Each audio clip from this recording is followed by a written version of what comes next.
அட்சய திருதியை விரதத்தினை எப்படி கடைபிடிப்பது? அட்சய திருதியை தினத்தன்று அதிகாலையிலேயே எழுந்து நீராடுங்கள். பிறகு பூஜை அறையில் கோலமிடுங்கள்.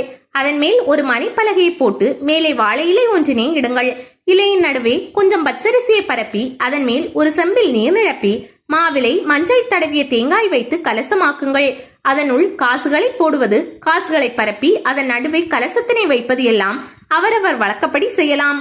கலசத்தின் அருகே ஒரு படி ஆளாக்கு அல்லது ஒரு டம்ளரில் நெல் நிறைத்து வையுங்கள். கலசத்திற்கு பொட்டு பூ வையுங்கள். லட்சுமி நாராயணர் படம் இருந்தால் அதனையும் வைத்து அலங்கரியுங்கள். பின்னர் குத்து விளக்கினை ஏற்றி வையுங்கள். மஞ்சள் பிள்ளையார் பிடித்து வாழை இலையில் வலது பக்கமாக வையுங்கள். நீங்கள் புதிதாக வாங்கிய பொருளை கலசத்தின் முன்பாக வையுங்கள்.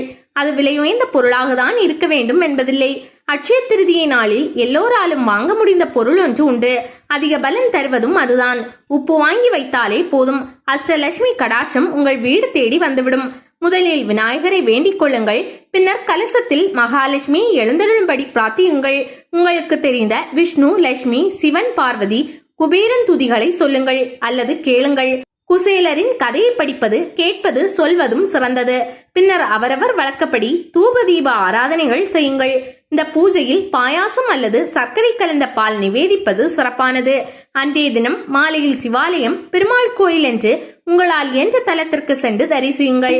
அதன் பின்னர் மீண்டும் தூபதீப ஆராதனையை கலசத்திற்கு செய்துவிட்டு கலசத்தினை வடக்கு பக்கமாக நகர்த்தி வையுங்கள்.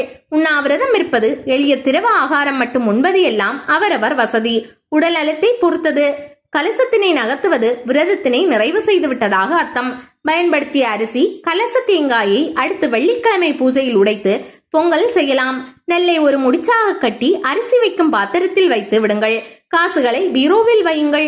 அட்சய திருதியை நாளில் விரதம் இருப்பது, பூஜைகள் செய்வது, புதிய பொருட்களை வாங்குவது எல்லாவற்றையும் விட முக்கியமானது தானம் அளிப்பதும் முன்னோர் கடன்களை செய்வதும் தான். இல்லாதவர்களுக்கு உங்களால் என்ற அளவுக்கு உதவுங்கள்.